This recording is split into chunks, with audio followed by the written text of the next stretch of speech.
voilà à Valencia. Alors on était parti pour aller à l'Oceanográfico et finalement on n'est pas descendu au bon arrêt de bus, donc on va aller à l'hémisphérique et on fera l'Oceanográfico après. Alors on n'a jamais vu une piscine aussi grande. Et c'est sous l'hémisphérique et non pas l'océanographique. Alors incroyable la taille de la piscine, jamais vu.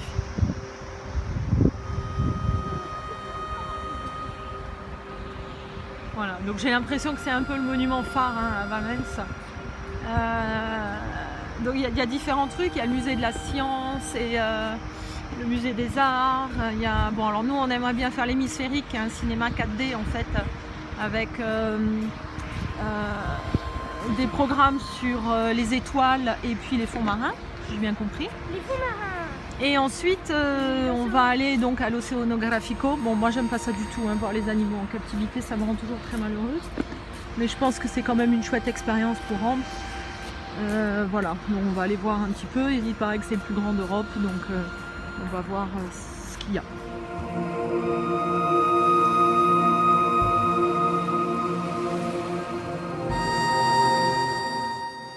Finalement, l'hémisphérique, il fallait attendre quelques heures encore avant d'avoir un programme. Du coup, nous avons filé à l'Oceanográfico et on retournera à l'hémisphérique demain.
T'as entendu? Il nous a fait un petit bruit.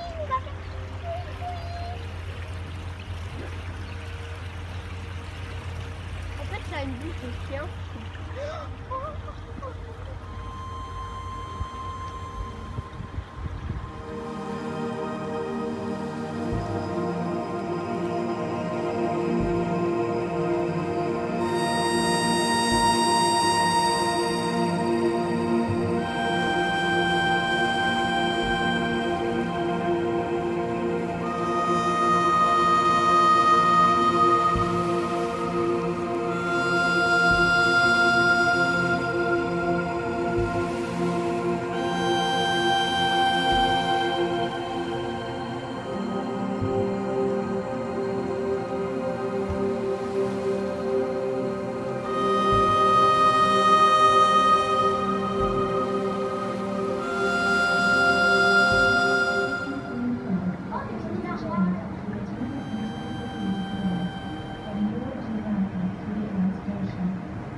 Alors vous le voyez peut-être pas sur la vidéo, mais c'est pas des algues, c'est des poissons.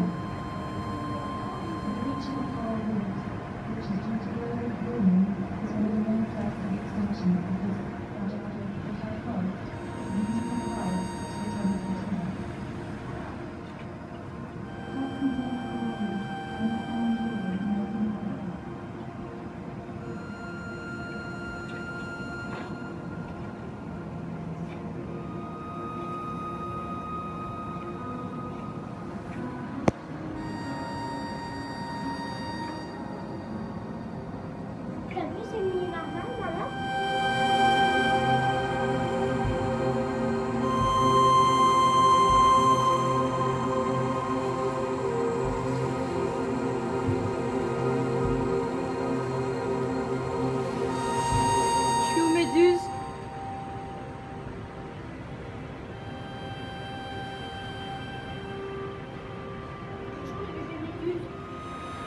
les croirait géantes, mais en fait, c'est leur pic qui les fait géantes.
C'est vraiment extraordinaire ce qu'ils ont fait. Moi, ça me brise le cœur de voir tous ces poissons prisonniers, mais il faut reconnaître qu'ils ont bien reproduit leur milieu et que c'est vraiment fantastique.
Tu peux me redire le nom des ibis? Alors, ça, ce sont pas des ibis. Les roses là? Ouais. Non, c'est quoi alors? Je sais plus. Je sais plus ce que c'est, mais les ibis, c'est les trucs rouges là. Alors, on va aller voir les ibis et trouver le nom des roses. En rouge, celui qui est en train de manger des petits poissons là, c'est un ibis écarlate et il l'a jeté à ses poissons. Oh, c'est vrai, c'est gentil.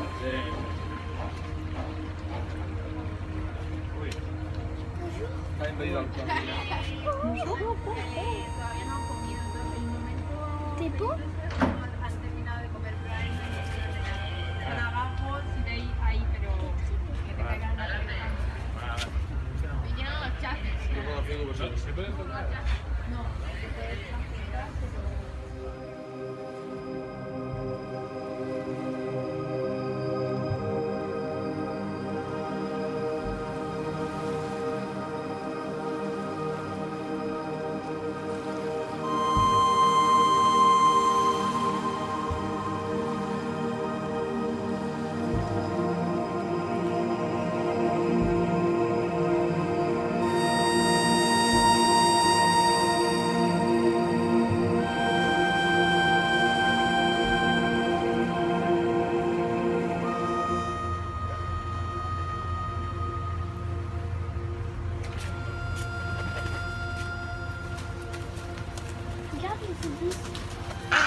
des spatules roses. Donc, quoi? Oh, une petite plume, elle a trouvé, Ambre, elle est contente. Et donc, ils sont eux exotiques, tandis que les ibis blancs sont plutôt méditerranéens. Et alors, ils nous ont expliqué que dans les paniers métalliques que vous voyez là-haut, qui sont déposés donc, par des humains, après, les ibis viennent mettre des branches dedans et font leur nid. Et on a vu des tritons. Alors j'étais en train de marronner parce qu'ils étaient dans un petit espace. Et la dame m'a expliqué, oh, on a failli se prendre un caca d'oiseau. Il faut faire attention où on se met. Elle m'a expliqué qu'en... Ah, bon bah je vous laisse en bandant l'œil.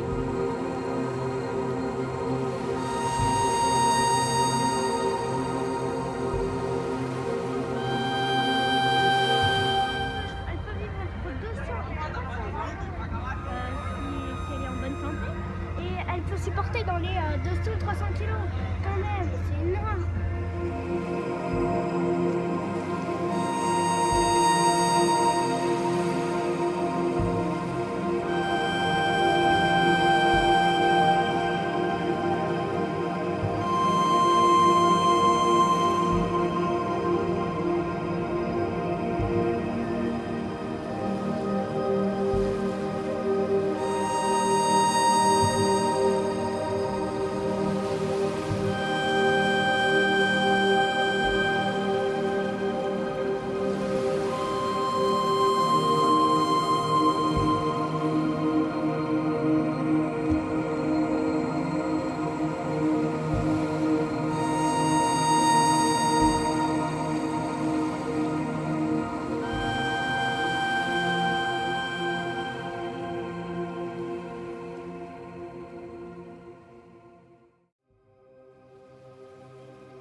c'est magnifique. Alors c'était vraiment une super visite, on s'est régalé. J'avais beaucoup d'a priori sur tout ce qui est animaux en captivité, mais en fait c'est que la face apparente. On a discuté un petit peu avec les gens là-bas sur place et donc bien sûr il y a cette face où les animaux ils sont là et puis les gens les observent, ils payent leur entrée, ils sont en captivité. Mais en fait, le travail est bien plus important que ça et ce qu'on voit pas forcément, c'est qu'à côté de ça, il y a tout un travail où ils protègent et sauvegardent les espèces. Par exemple, pour les tritons, ils ont des petits tritons en captivité, mais c'est une espèce qui est en voie de disparition. Et le but, là, c'était que les tritons se reproduisent et après, ils les gardent tant qu'ils sont bébés et ils les remettent dans le milieu naturel quand ils sont plus grands. Et du coup, il y avait vraiment tout ce travail qui n'est pas forcément apparent, mais qui est fait en arrière-plan. Et donc, c'est pas que un endroit où on exhibe des animaux. C'est avant tout et surtout un endroit où on protège et sauvegarde les espèces en voie de disparition. Je vous montre Moumou en train de manger. Et donc, c'était une chouette visite et vraiment, ils ont fait des choses ici magnifiques dans ce lieu. Si jamais vous avez l'occasion de passer par Valence, je vous invite à y aller. C'est un petit peu cher la visite, mais franchement, ça vaut largement ce qu'on a payé. Voilà, on a un petit peu galéré au retour pour trouver le bus, ça a été compliqué. Il a fallu beaucoup marcher. Enfin, on a réussi à rentrer. On avait laissé les animaux dans le camping-car sur une aire payante de camping-car, donc ils étaient gardés. On a quand même installé une webcam là que vous voyez derrière moi. Et ça nous permet de contrôler en fait à distance qu'est-ce qui se passe dans le camping-car. Et en plus on reçoit une notification sur l'iPhone dès qu'il y a du mouvement. Donc on était inquiète en partant, on se dit oh là là, la pauvre, la chienne, elle va se sentir seule et triste dès qu'on va être parti. Et en fait on a donc regardé la webcam.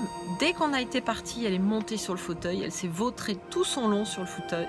Et les 4 heures de visite, elle est restée sur le fauteuil et elle n'a pas bougé. Et la chatte, on pense qu'elle est restée dans son panier là parce qu'on ne l'a pas vu passer dans la caméra non plus. Voilà, donc ils étaient tranquilles. Et en plus, c'est bien sur la webcam parce qu'il y a une sonde de température et ça nous a permis de contrôler aussi la température et de savoir qu'il y avait 24 degrés donc dans le camping-car. Voilà, bon, on continuera à vous faire des petites vidéos comme ça pour vous montrer les belles choses qu'on voit et puis essayer de vous faire un petit peu voyager vous aussi si vous n'en avez pas l'occasion. À bientôt et plein de belles choses à vous.